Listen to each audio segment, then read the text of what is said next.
to sell one product this year at the same price the next year, because cewa the value erodes. Bayan haka kuma akwai additional cost na collection and managing customer over that period and all that. So, but if you want to make it Sharia compliant, it's easy. All you need to do is convert the contracts from kuna siyarwa ne to own to just rent. So za mu baka product a ce 50,000 ne yanzu, okay, in za ka siya, amma we can rent it off to you. So if you are paying over a year, okay, na kaman 5,000 ko, to ka biya 5,000 times 12, 60K, yeah. So amma you are paying for rent. Kagan, you are not paying.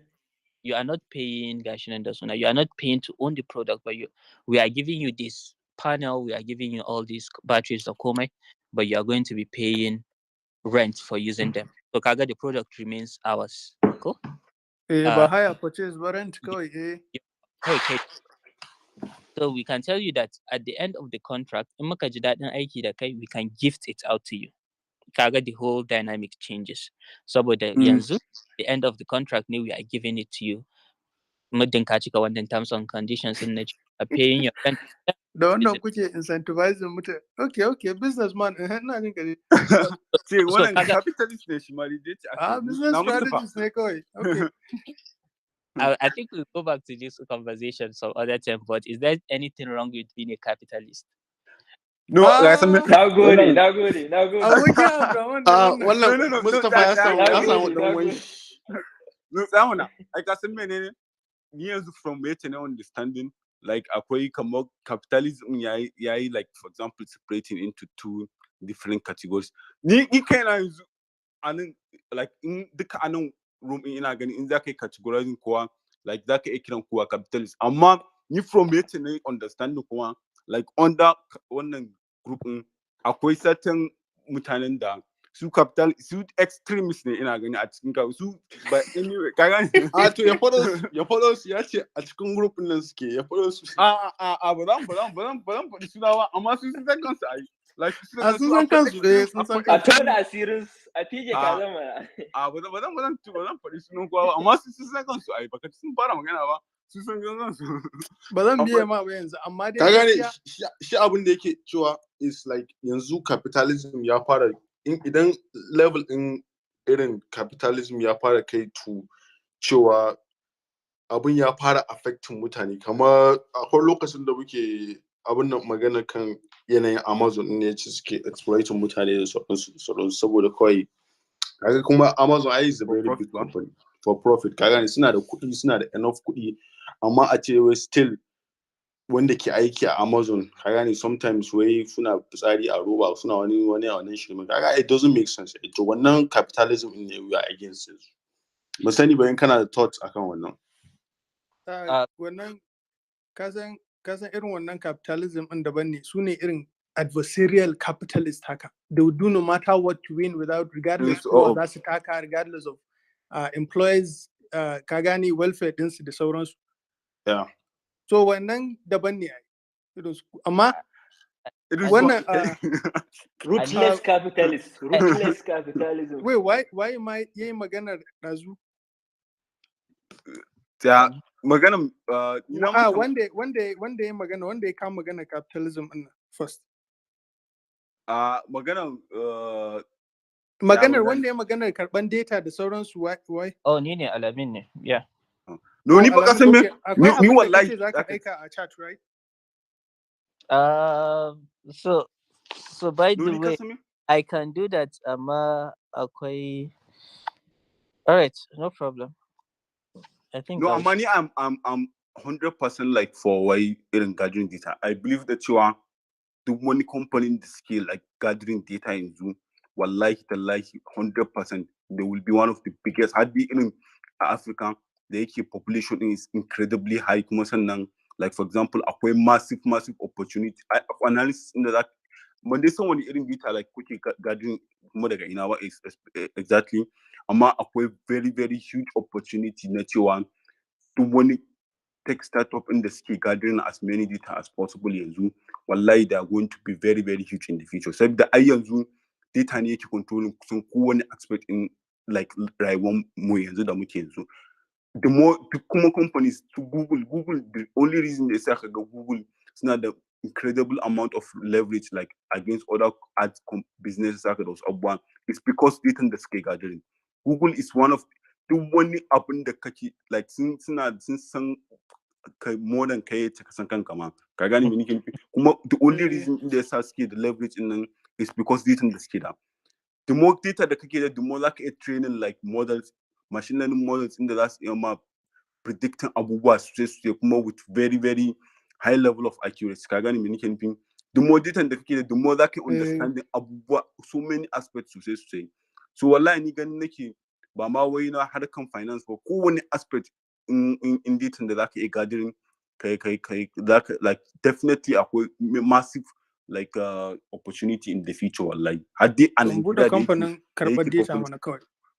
No, akwai data brokers like akwai kamfanin nukan da yawa tun da jimawa akwai kamfanin nukan da gaba ɗaya business model din su kuma akan collecting data ne ba so now zaka ga has some extent suka fara incentivizing collecting data ai indirectly duk wani business inda zaka ga sun ce maka wai kai sign up for free ko wani menene wanda sun wani most business model din su on the ground in ka duba zaka ga da cewa selling wani data suke ko wani abu akwai lokacin da in 2018 sai da data ya fi mai tsada like mutane ne kurin they are not aware da cewa lokacin da aka yi wancan abun Cambridge Analytica mu sani ba ko wani ya san kan abun na sani abun da nake son gaya ma kenan ma Abdul magana Cambridge Analytica company da dai suna ga sun je abun sun je like a little bit extreme sun dai kaga to kun ga example in extreme capitalism extremist kenan a cikin suna sun je extreme like sun sai da ina ji siyon sai da ya ji prison ko na ba akan abu amma yet kaga irin influence in da suka samu kurin ka duba kaga abubuwan da suka yi like kurin with kuma duk da ma ba ma wasu data points ne masu kyau ba ina ji 5,000 data points suka ci suna da against ko wani Facebook user ne ko menene dai in short they basically abu da nake son ce in dai you are into like for example tech startup in da yake gathering data wallahi it's going to be very very huge in the future ni I'm 100% for that like as ka san yace zaka yi ka utilizing like population in the especially Nigeria kai gathering as many data as kake so zaka iya abubuwa da yawa sosai da abu. Yeah, that's very har dai in dai kan wani Abdul akwai time da nake tsammani kaman Nestle yawanci zaka ga Facebook suna tura survey yawanci company na ba su survey the same thing wanda Alamin ya faɗan nan za su turo ma based on su Indomie su waye nan based on that suke samun datan su akwai time da Facebook suna advert na zaka ga sun turo ma survey in ka bi zaka cika zaka ga one after the other yeah definitely like kuma sannan akwai so many aspects so many ways in da za su iya like for example dai ni ba na son like shiga way into way wani ads business haka wannan like ban san ya like wasu suna cewa akwai wani ethical concern da wasu abubuwa ni dai like ba wannan bane abu na ina amma anyways da cewa kuma baka ji irin part nan ba wai na ads ko wani abu da akwai massive abubuwan da zaka yi da data har dai in wani kan finance ne yanzu kaga akwai wani company a Presight su ma survey suke yi kawai data suke yi aikin su kenan in ka cika masu za su dinga biyan ka yau kaga irin in kai survey za su biya ka so za ka ga wani survey din $3 wani $4 ya danganci survey din za ka ga akwai naira ma 1,000 plus ka bi form nasu ka yi survey ka yi submitting that's all kana da 1,000 naka 1,000 plus $3 naka na san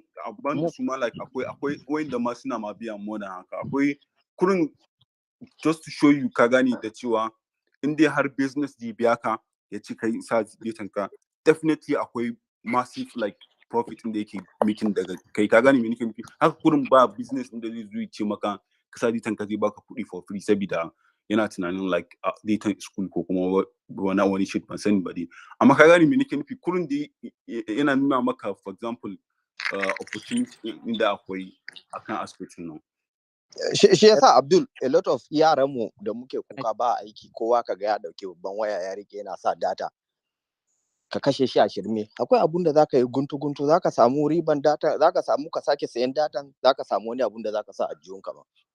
Yeah, definitely. Well, like so wannan akan abun financing hadi in dai wani financial aspect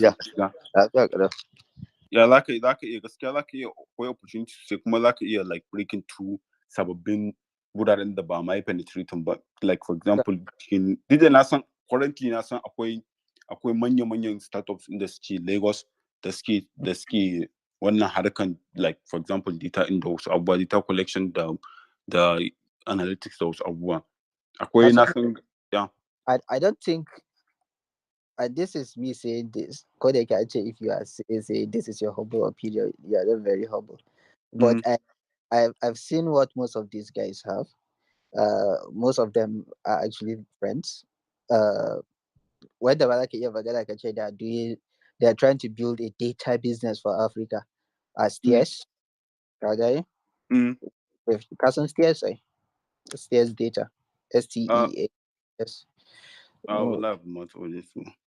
So soon as I can hear, I think the only people that you will really find mind blowing are the e-health. Cousin e-health? E-health? Yeah. Yeah, come on, told you.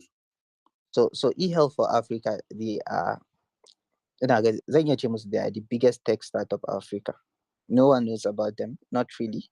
America is like a Sonan series inside Bill Gates' brain. You know about the project. So the key decisions around vaccination for Africa, so so the depth da suke da shi na data shine kafin e-health su zo Nigeria ba mu da world level boundary. So muna da boundary as a country, Nigeria, muna da boundary states, muna da boundary on the local government level, amma ba mu da boundary on world WED. Saboda ba taɓa administrative boundaries ɗinsu ba.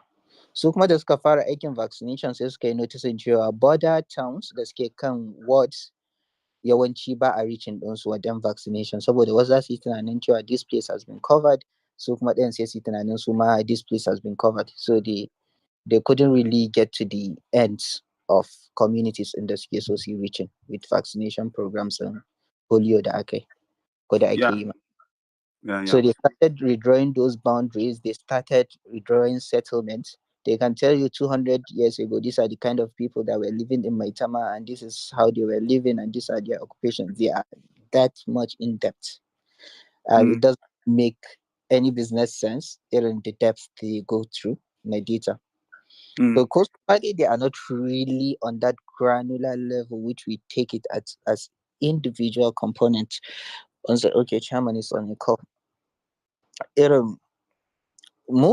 What we try to kaga ana cewa we are the frontier for the last billion users, go? Yeah. Okay, last billion users, the bus on the internet, the bus using smartphone and all that are actually so yanzu ko da ana zuwa as a data on anything about their pattern, okay, mentioning about surveys not online, there's no way to reach them. And also data on farmers a wani gari a ajingi ko a ina ne you can't na gani, because they are not even online to start. Online ba? Yeah, but why with abubuwa simple records da suke rubutawa in papers and pen, kaga irin yan businesses ɗin za ga suna keeping records, duk da wai it's not much, ba wai suna ma nawa aka siyar yau ba, nawa ya shiga nawa ya fita, duk saboda kankantan business din they can keep that off their head, so they don't even record, but they keep important things down, kaman credit, waya ansa bashin wane ci, masu biredi sun kawo za a biya su kuɗi gobe, nawa ne kaza, masu ruwa, irin abubuwan nan sun kawo that. So why even that, stopping at that gives you real insight into their activities.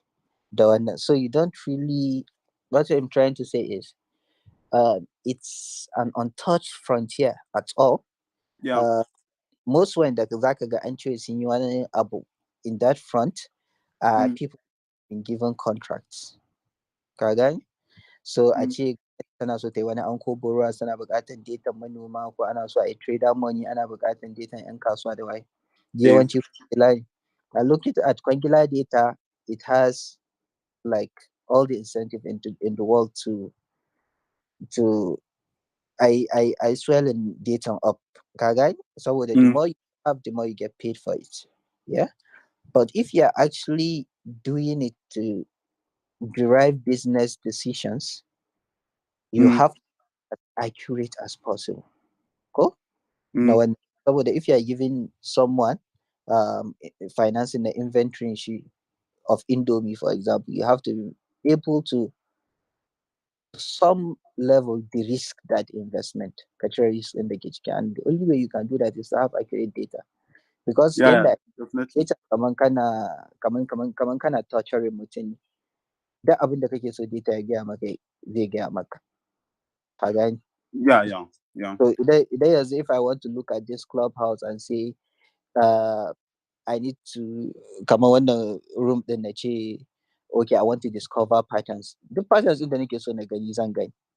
Irin zai iya cewa this meet irin young men in their 20s, average of kaza, average of this education level, average duk abin da nake so ya Mm, point to because I'm coming with that what do you call it with that notion or the bias beforehand. That's what I'm going to be seeing on those patterns da nake da.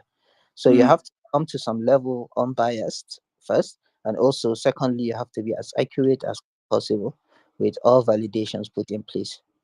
And so I understand how gosh, valuable it can be. Yeah, yeah, yeah, It's definitely. easily worth billions of dollars. Easily. Yeah, yeah, Not yeah. like That's them, one of but the easiest. the whole concept it shows that. And but you have to you don't you have to really be ethical about it because you get approached by people that will want to have access to all these. And also I've tried pins. It'll, why am I getting into it? I've I'm tried. yeah. Yeah, yeah, please go ahead. I don't want to talk about No, that. no, So no. I need aspect in the kitchen that you so so so if you read about or if you try to see how people create patterns in, for example, you're into international development or development policy, Mm, can easily derive decisions around so many things, livelihoods na mutane. In ka karanta littafi factfulness, it's about a public health expert a wannan yadda suke arriving at intervention na abubuwa, and yadda ka gane mm, how it's really life altering for most mm. people. You have Yeah, to yeah. you have to be really intentional about how you put things in haka ba. It's an easy way to mess people up. Yeah, yeah, not Gani. Definitely. I like to couldn't taking one example in the market, I want to Cambridge Analytica scandal and Yeah, so patterns. So ko yanzu ma haka wai da how I get about scraping Twitter to see patterns in your thoughts and perception about no, no, candidate. no. Yeah, All this. one definitely So not to do. where these are people that are already giving up their freedom and coming online to express themselves. So that abin da aka yi da data ga at least to some extent cewa kai ka ba su. Amma wai these are untouched people gaba daya that you are trying to give access to essential services. Mm, If you're using it come the other way around, it's all up to you. You make a lot of money, like crazy money. mm, That maybe I don't know. A crazy amount of money. You know how much a billion is? Like, how crazy? yeah, yeah. Alamin, Now, Alamin, ka san me ya faru a Cambridge Analytical? I know to some extent. Ba wannan the American elections, ba the Eh, Yeah, eh, Facebook. eh. I think Ka san me suke yi to? yeah. Oh, okay, okay. I get it one number. I was me suna guy and Jared, the in-law na Whistleblower? no the in-law na Trump. Mm, Mijin da Ivanka din nan. Yeah. Eh. He was the one running the campaign Abuba, and I think I kind of understand where he was coming from. So the Cambridge Analytica blowing up, so it just fell into the whole pattern. This is it.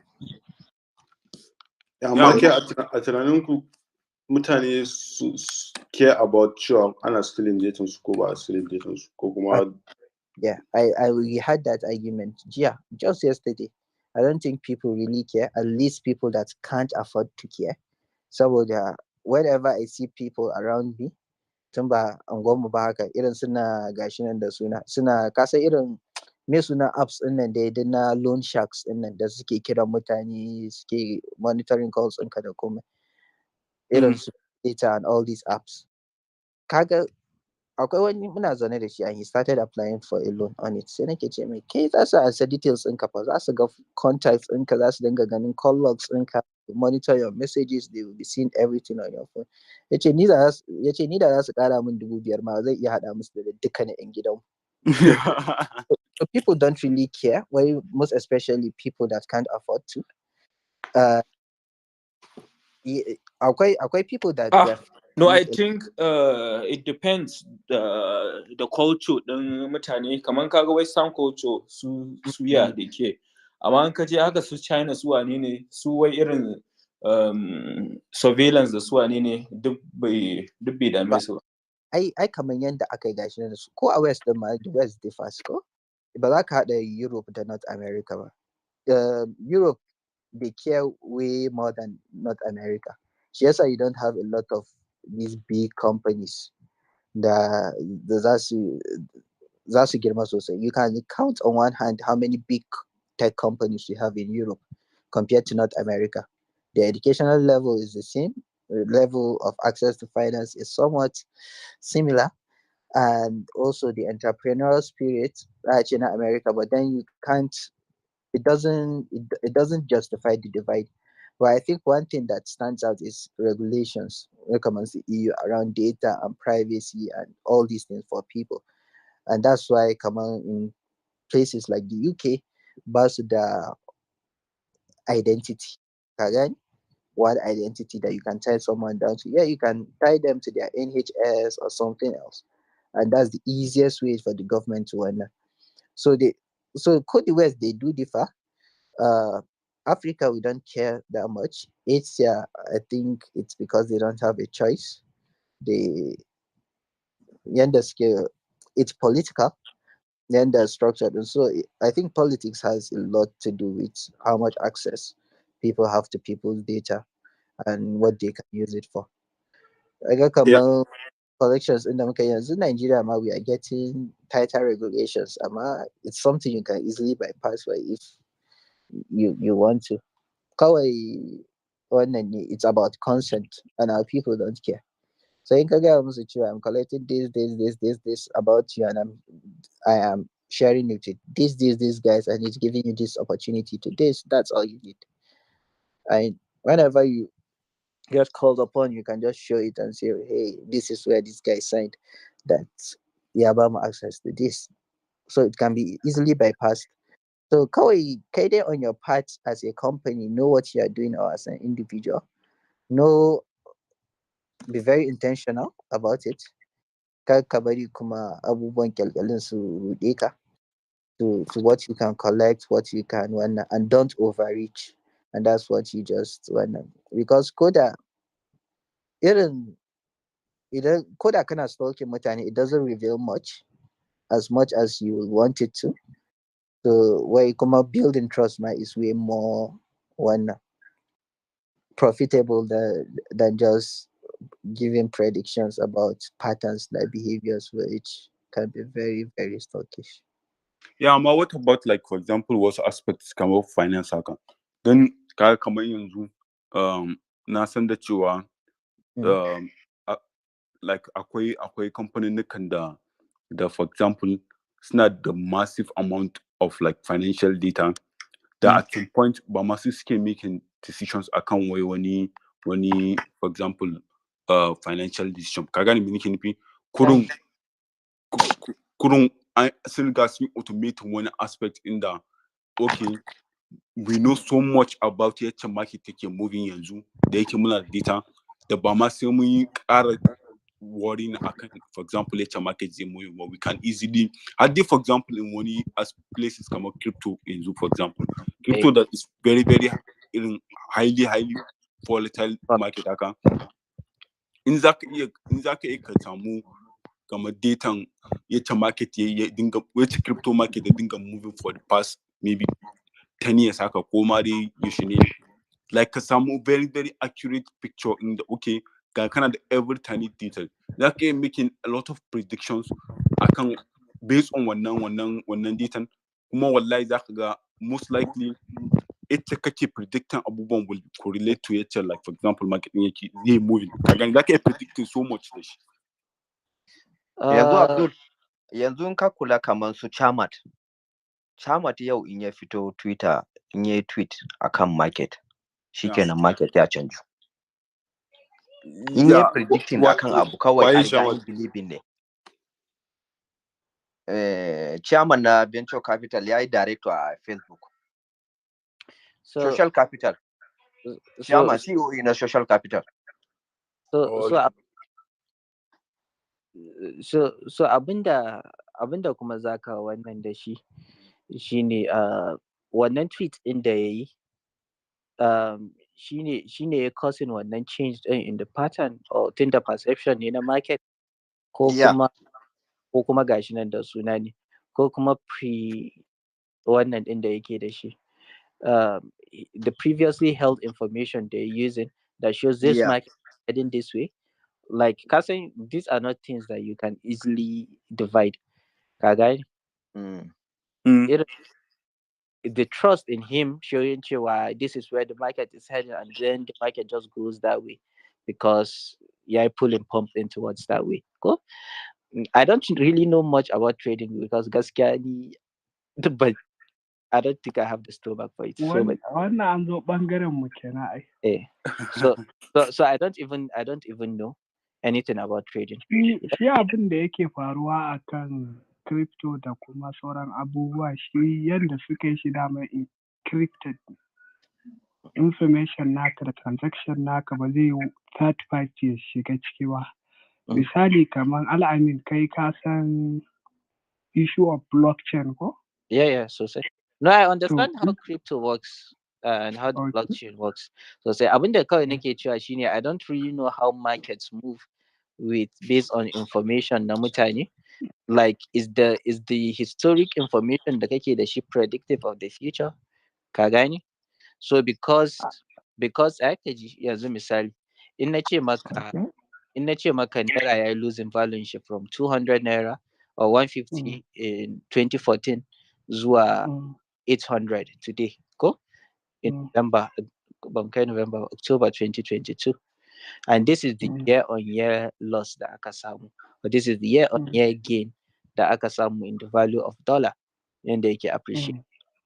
Does that show cewa in this coming year, does that in any way show you that in this coming year naira zai tashi da wannan value ko dollar zai tashi da wannan value, or will lose based on wannan historic data da gani na cewa okay these are the pattern historically, ko kuma idan wani influential person kamar Sanusi Lamido ya fito ya ce okay based on shekara 10 da suka wuce this has been the trend and this is where the market is heading now, kowa zai yi running into pattern and start selling or buying, ka gani, and then movement in market is determined not by shi pattern in the current which can be or cannot be correct, but by shi voicing out his opinion on it, and kuma everyone agreeing because it has a voice in it, it can move towards that angle. Shi abin da yake faruwa a shi crypto market, akwai abubuwa wanda za ka koya kuma wanda za ka yi finding wannan naka information naka da kuma how market works. Akwai abubuwa da yawa su technical analysis, su fundamental analysis wanda za ka yi kai naka personally akan market. Saboda suna cewa do your own research kafin ma ka yi wani movement akan market ko wani abu. Zai iya yiwuwa a cikin mutanen da kai kake faɗa, kamar yanzu a market yawanci in ka zo crypto market wanda suke kawo wannan volatilization of market kamar wannan mai kamfanin Tesla na Elon Musk.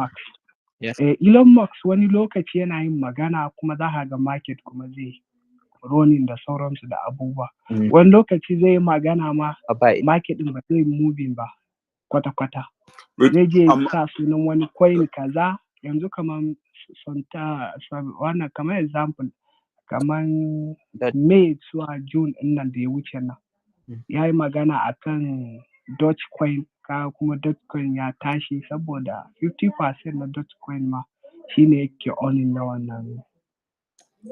Amma wannan in ka duba ai like ba wai kadai Dogecoin ba ko wani abu akwai tokens da yawa da ake manipulating. Akwai dama wannan an dade ana wannan abu. Yanzu ne ina ga mutane da aka fara abin ya fara affecting su suka fara gane cewa ma ana ma yi.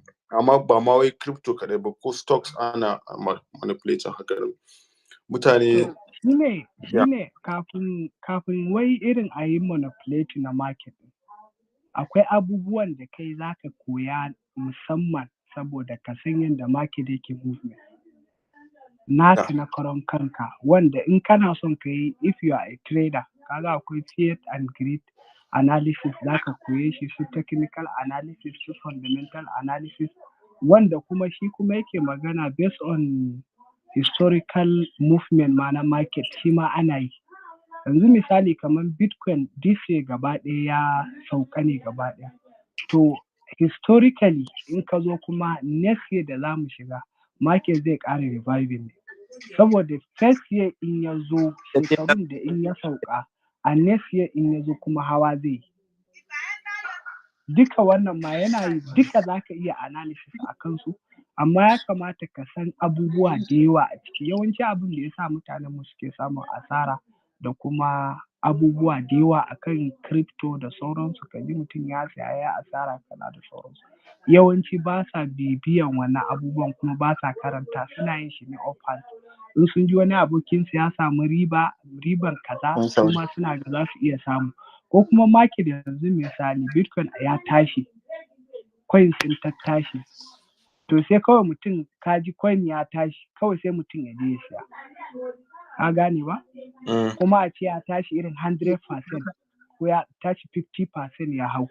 To in ya tashi 100% ko 50% ba zai taɓa ya riga ya yi akwai abin da suke kiran shi market wannan standardization. In coin ya tashi sama da 10% to zai koma zai shiga market correlation. Market correction suke faɗa. To in ya shiga market correction zai iya hawa ko kuma zai iya sauka. To sai mutum ya je ya sayi coin ya tashi 50% ko 100% ko kuma 27% ya je ya siya. In ya zo kuɗin shi ya sauka sai ya zo ya ta complain ya yi asara kaza abun ma ga yanda yake da sauransu. To yawanci mutanen mu suna shiga haka ne daga baya ne tukunnan ma aka san su mining aka san su abubuwa da yawa na cryptocurrency. Su NFT da aka zo ana yi shi ma daga baya mutanen mu sun fara yi. Kuma in ka duba ma a duniya gaba ɗaya fa Najeriya ita ne take holding ma crypto duniya gaba ɗaya. Gaba ɗaya ma wajen 65% na world crypto ma investors suna Najeriya ne yawanci. Gaba ɗaya ma an ka duba su ne suke. Amma wani crypto ne wannan? Gaba ɗaya market nake ma magana ba wai wani. Amma wani suka fi gudu ai dole ai akwai Bitcoin ne ko wani? Wanda suka samun kamar 34% a ciki. Wanda suka fi holding ka gani? Holding kaga Najeriya ba holding su ne na ɗaya suna a transaction da duniya. shi. Su suke holding A America ne na ɗaya. Ka gane? Abdulaziz. Now? Kana ji? Na jin ka. So duk bayanin ka na ji bayanin ka sosai da sauransu. So amma wannan binciken da kai is based on 2020 kenan zuwa 2019. A wannan lokacin ne ina ma maganin based on 2020 analysis da suka yi magana. So amma yanzu current abin da yake faruwa ka gani tunda wani abu ne wanda ya zama worldwide ba wanda bai yi believing da cryptocurrency. Za ka iya samun kamar 35% shine mafi yawa da suke holding na crypto a duniya. Amma sannan ka duba kaga akwai US, akwai UAE, sannan akwai India, akwai kasashe da yawa wanda suke holding crypto sosai wanda sun yi believing da shi ɗari bisa na Najeriya. Akwai wanda ma sun zo sun mai da shi legal tender na kasar su irin su El Salvador bayan El Salvador Afirka ma yawanci Europe sun riga sun So, yi mai da shi legal ina jin a Europe complete Europe ina jin El Salvador ne kawai suka mai da shi a kudin su na kasar suka mai da shi legal tun da kasar su.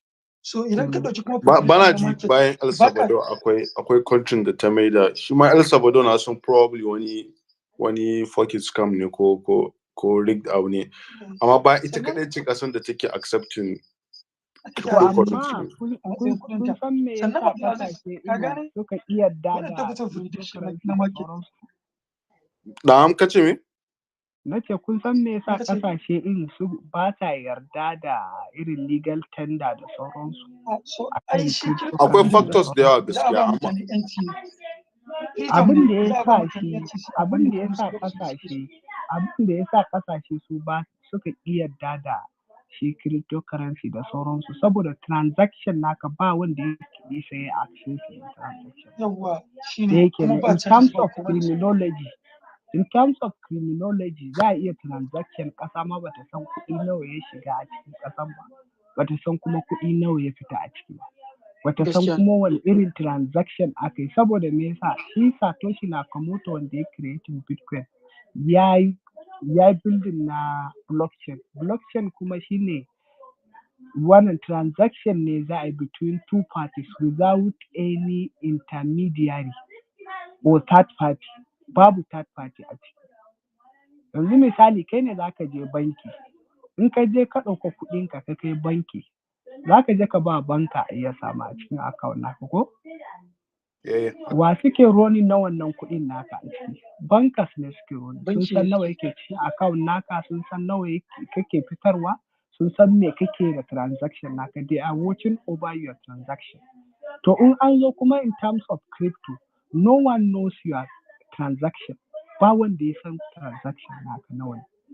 nawa kai nawa yake cikin wallet naka kaza illa kai sai kuma second party da kuka yi transaction da shi tsakanin ni da kai a ce muka yi na tura ma USD a cikin wallet naka ka tura min USD a cikin wallet da mu biyu kawai muka san me transaction namu a tsakanin ko even Binance wallet da sauran wallet din ba su san transaction din da kai tsakanin ka da mutum saboda shi amfani wajen transaction nashi ma code ne suke amfani da shi wannan code din shine numbers da code suke amfani da wannan shine number ka kamar a ce account number ka to in kai wannan transaction din da shi ba yanda za a yi a san waye ne wannan transaction din shi abin na farko abin da ya so amma Abdulaziz shi cryptocurrency da abin da ake magana bai tsaya iyaka wannan transaction ka gane ana magana ta freedom da aka samu mutane da sauransu solution da ya zo a 21st century in ka dauki abin da ya shafi su NFT da metaverse da waye da sauransu da kuma yadda za a kai making kuɗi a kai amma da kai magana kan prediction idan wannan shekarar ta zo wadda shekarar nan zai tashi abu haka ba an fara shiga cikin bearish market tun a kusan February March tun March 2021 aka fara shiga abin nan bearish market so kuma gashi yanzu muna cikin 2020